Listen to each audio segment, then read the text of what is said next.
¿Por qué? Porque lo que hasta ahora sabíamos es que pasa por una cámara, va a la cámara revisora, se aprueba y se transforma en ley, se promulga y se aplica. Pero apareció Javier Milei diciendo que si se aprueba este proyecto de movilidad jubilatoria, la va a vetar. ¿Ese es el final del camino o el Congreso puede insistir para que esa ley finalmente se aplique? Bueno, sobre todo esto vamos a hablar con Félix Lonigro, abogado constitucionalista, para tratar de entender cuáles son los pasos y también hablar un poco de tiempos, ¿no? ¿Cuándo se podría finalizar todo este proceso? Félix, buen día, gracias por atendernos. Hola, buen día, ¿qué tal? ¿Cómo le va? Bueno, hablemos primero del veto presidencial. ¿Qué tiene que pasar para que ese veto se aplique y qué pasa después del veto presidencial de Javier Milei si efectivamente el Senado aprueba la ley que ya aprobó diputados? Bueno, cuando el Congreso sanciona una ley, como en este caso, todavía no fue sancionada, pero si fuera sancionada, pasa al presidente de la Nación, tiene dos posibilidades. O la promulga, o la observa, o la veta, o la desecha, así como se dice. En ese caso, la ley volvería al Congreso, a las dos cámaras, que la tienen que tratar nuevamente, porque lo que tienen que hacer las cámaras en esas circunstancias, al regresar la ley al Congreso, es insistir o no con el proyecto original sancionado. Si lo logran, lo tienen que insistir con 2/3 de cada cámara, que no es fácil. Ahí está la clave del veto. Por eso yo siempre digo que el veto es un homicidio legislativo. O sea, el presidente cuando veta una ley prácticamente la mata, porque que el Congreso pueda insistir con los 2/3 es muy difícil. Si el Congreso no logra insistir con los 2/3, esa ley no puede ser tratada otra vez hasta las sesiones del año parlamentario siguiente, sea el 1 de marzo del año que viene. Si en cambio logra insistir con los 2/3, obliga al presidente a tener que promulgarla y publicarla en el boletín oficial para que entre en vigencia. O sea, en definitiva estamos ante, siempre que hay un veto presidencial, se produce una suerte de conflicto, de contienda institucional entre el Ejecutivo y el Congreso, contienda que está constitucionalmente prevista y contemplada, porque el veto está contemplado en la Constitución Nacional, y en esa contienda triunfa el que tiene más fortaleza, si se quiere. Claro. La fortaleza del presidente a la hora de vetar y la fortaleza del Congreso a la hora de insistir, porque si el Congreso insiste con 2/3 es porque hay un acuerdo parlamentario muy fuerte y entonces, bueno, no queda otra alternativa para el presidente que publicarla, que promulgarla. Pero bueno, veremos cuál es el resultado. En este caso, no hay antecedentes en la historia parlamentaria de la Argentina, salvo un caso que yo recuerdo en la década del 90, ya para ir antes del 90 ya no tengo registro, pero en los últimos 40 años, creo que en una ocasión, en la época de Menem, el presidente vetó una ley y el Congreso insistió con los 2/3. Bueno, sí, a De la Rúa también. Claro, estábamos haciendo ese repaso y según la Oficina de Información Parlamentaria de la Cámara de Diputados, desde el 83 hubo 25, o sea, se revirtieron 25 vetos. A Alfonsín, a Menem, a De la Rúa, a Duhalde, y nunca les pasó esto ni a Néstor Kirchner, ni a Cristina Kirchner, ni a Mauricio Macri, ni a Alberto Fernández. Pero con Menem, nada menos que la ley de impuesto al valor agregado y la moratoria previsional del 95. Bueno, está bien, bueno, por eso, fue con Menem, entonces. Claro. Cuando ocurrió una cosa similar, y no, es que lo que pasa es que el veto presidencial es una institución para mí muy cuestionada. En su momento, casi todas las constituciones del mundo lo tienen, la de Estados Unidos. Nosotros no nos olvidemos que nuestra constitución, según el propio redactor, el principal redactor, que fue José Benjamín Gorostiaga, está basada en el molde de la Constitución de Estados Unidos. Allí está previsto el veto presidencial, pero en su momento también allí fue cuestionado. Thomas Jefferson cuestionó esta posibilidad de que el presidente pudiera vetar. Igualmente esto quedó incorporado en el texto. Si fuera que A ver, vamos a suponer que el veto estuviera contemplado de otra manera. Si, por ejemplo, el presidente veta que el proyecto vuelve al Congreso, la ley vuelve al Congreso, y que las cámaras pueden insistir, pero con el mismo quórum con el que sancionaron la ley. Sí. Entonces, bueno, uno dice, es más pareja la lucha, digamos, porque vendría a funcionar como una suerte de revisión el veto. Vendría a ser como una suerte de, bueno, muchachos, me parece que se equivocaron, revean, fíjense, y el Congreso va a decir, no, insistimos, pero con el mismo quórum. Ya 2/3 es ponerlos de rodilla a los legisladores, y esta es la crítica que yo tengo para hacer a esta institución presidencial. Estamos hablando de lo técnico, no estoy diciendo acá quién tiene razón. Sí. Es una cuestión administrativa. De todas formas, doctor, estaba pensando que podemos saber qué puede llegar a pasar en diputados por cómo ya se votó la ley, pero no sabemos tampoco en el Senado. Es decir, que también el presidente se aventura en decir esto sin saber qué resultado puede tener. Igualmente, sí, bueno, porque bueno, ya sabemos que la impronta del presidente, su interpelancia, su forma de plantear las cosas. A ver, acá vamos a encontrar una similitud argumental entre Milei y Cristina Fernández, que en su gestión también vetó una ley jubilatoria, el 82% móvil, y los argumentos que dio Cristina Fernández son exactamente lo mismo, quieren quebrar el Estado, etcétera. Lo que pasa es que, bueno, con otro estilo, de otra manera, acá me importa 3 carajos, degenerados fiscales, es decir, todas esas bravuconadas de Milei, que lo único que hacen es encender en el Congreso la mecha de la épica.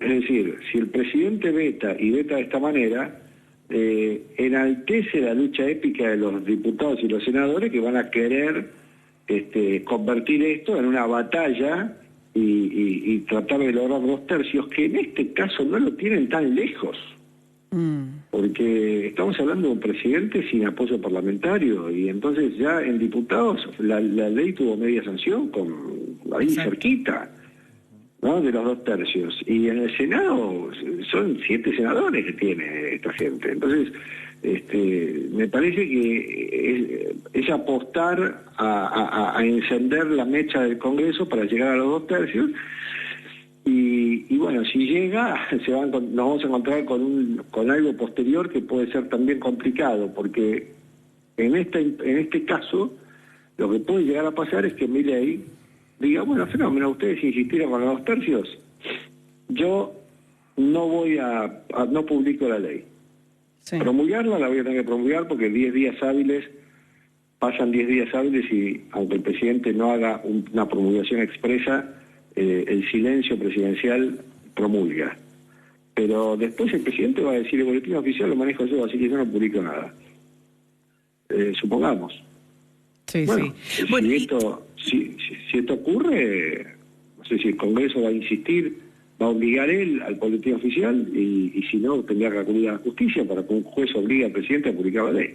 Estaba pensando mientras nos explicabas que también los contextos a veces explican lo que sucede en un país y tenemos un presidente que no maneja el Congreso. Cuando eso sucede, empezamos a hablar de este tipo de cosas y de estas situaciones en donde tenemos que saber exactamente cuáles son los caminos que se pueden recorrer para que el gobierno o tenga las leyes que necesita para gobernar o no le impongan leyes que no quiere. Bueno, es que lo que pasa es que, a ver, hay que tener en cuenta lo siguiente. Hablamos del gobierno. ¿Qué es el gobierno? El gobierno es el poder ejecutivo. Sí. Claro. Sí. Entonces, tenemos 3 órganos de gobierno y el Congreso tiene una composición con legitimidad democrática de origen, y si el Congreso tiene esta composición, es porque la gente puso esta composición el 22 de octubre. Acá no hay que perder de vista de que no es que la gente no votó legisladores, la gente votó esta composición. Entonces, porque después parece que el balotaje hubiera borrado los efectos de la elección popular del 22 de octubre. Y Milei dice, a mí me votó el 56% de la gente. Sí, pero ese 56% no lo votó en las legislativas.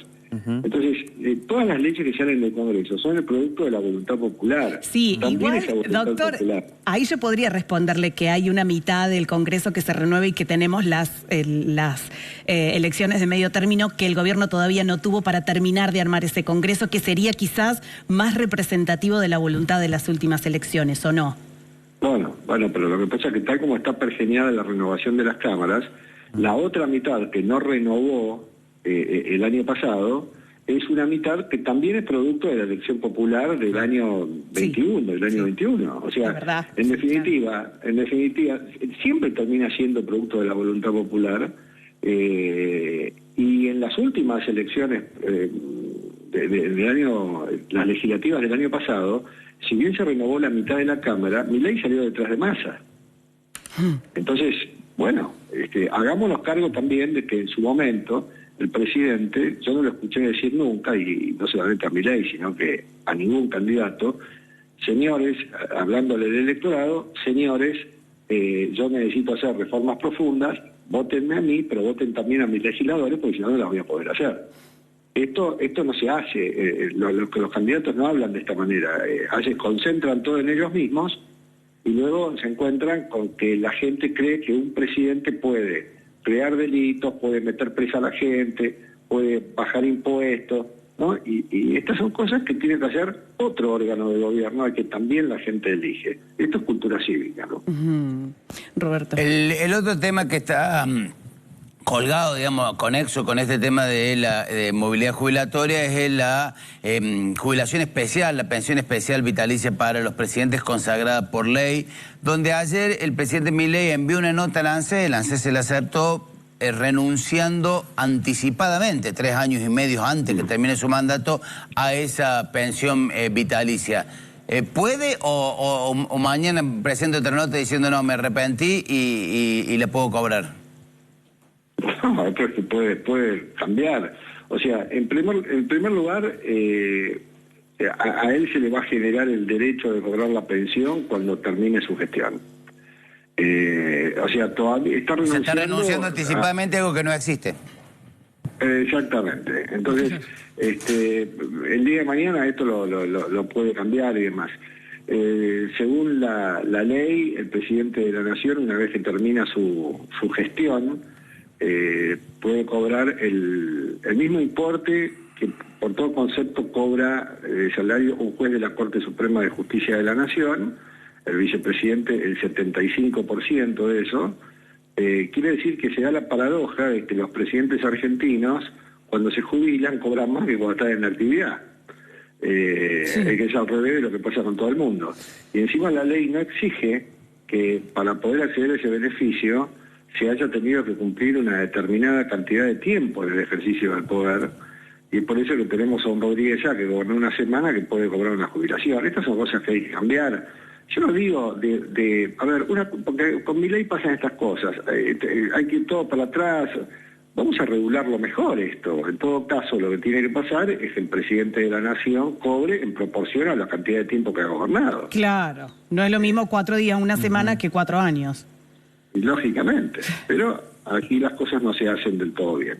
Bueno, doctor, la verdad es un placer hablar con usted como siempre, nos deja muchas cosas para pensar, así que gracias por esta charla con Arriba Córdoba. Bueno, muchas gracias y buen fin de semana. Buen fin de semana. Bueno, ahí estamos. Me pareció sumamente interesante lo que dice que el Estado son 3 poderes, no es uno solo, pero claro, Javier Milei necesita las leyes que quiere para poder llevar adelante su plan económico, entonces, ¿cómo se hace? Sí. Muy interesante. Sí, y además todas las líneas políticas para analizar de un lado y del otro y los fundamentos cuando terminan siendo legales también. No, y lo que es por la galería, lo que son declaraciones públicas a lo que después efectivamente se puede hacer y se puede llevar a cabo. Una cosa es lo que se dice frente a los micrófonos y otro es lo que después en la realidad, en los papeles y en la ley se puede ejecutar. Exactamente.